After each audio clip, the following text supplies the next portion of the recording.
Γεια σας φίλοι μου και καλώς ήρθατε σε ακόμα ένα επεισόδιο. Σήμερα πάμε να φτιάξουμε ένα πάρα πολύ νόστιμο και πάρα πολύ θρεπτικό φαγητό, ρεβίθια με χοντρό κρυθαράκι στην κατσαρόλα. Πάμε να το φτιάξουμε. Θα χρειαστούμε 3 μέτρια κρεμμύδια,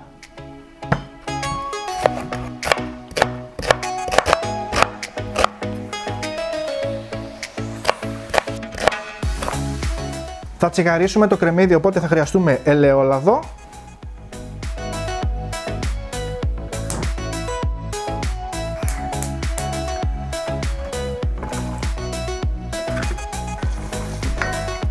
καροτάκι, προσθέτουμε και το καρότο,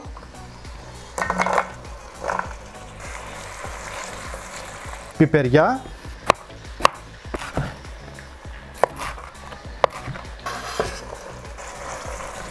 τσιγαρίζουμε μέχρι που να γυαλίσει το κρεμμυδάκι.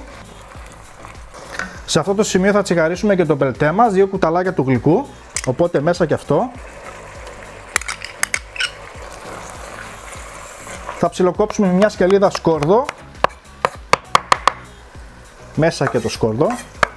Συνεχίζουμε λίγο το ανακάτεμα. Εδώ θα χρειαστούμε 300 γραμμάρια χοντρό κρυθαράκι, οπότε πάμε να το τσιγαρίσουμε και αυτό.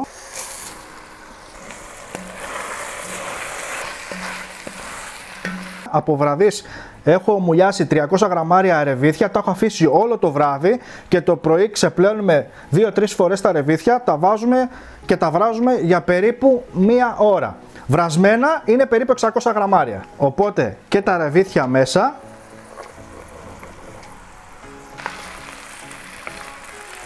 Εδώ έχουμε κρατήσει 1 λίτρο ζωμό που έχουμε βράσει τα ρεβίθια. Είναι η αναλογία 1:3 με το κρυθαράκι. Δηλαδή αν βάλετε 300 γραμμάρια κρυθαράκι, θέλουμε σε νερό ή ζωμό 1 λίτρο.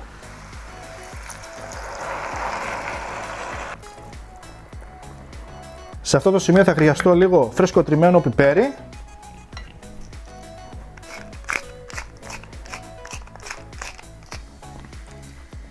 Σιγοβράζουμε για περίπου 30 λεπτά και ανακατεύουμε ανατακτά χρονικά διαστήματα. Φυσικά, εάν χρειαστεί, συμπληρώνουμε νερό. Οπότε φίλοι μου, το έχουμε σε σιγανή φωτιά και μόλις αρχίζει και χυλώνει, σε αυτό το σημείο θα ρίξουμε και 2 κουταλάκια του γλυκού αλάτι.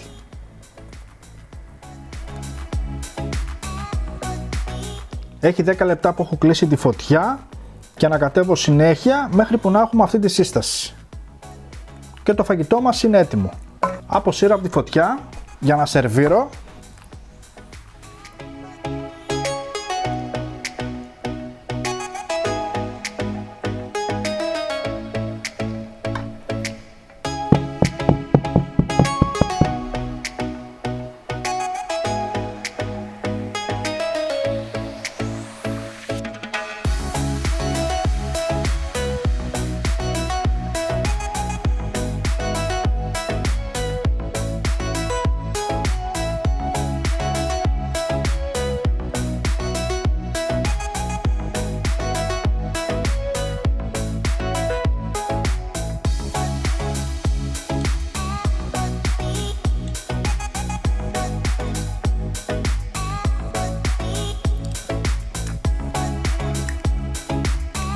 Αυτό ήταν το βίντεο φίλοι μου για σήμερα. Άλλη μια συνταγή έχει φτάσει στο τέλος της. Θέλω όλοι να φτιάξετε αυτό το φαγητό. Είναι εκπληκτικό, είναι θρεπτικό, υγιεινό για τα παιδάκια σας, να το φτιάξετε. Κάντε ένα like και μια κοινοποίηση αν σας άρεσε το βίντεο φυσικά.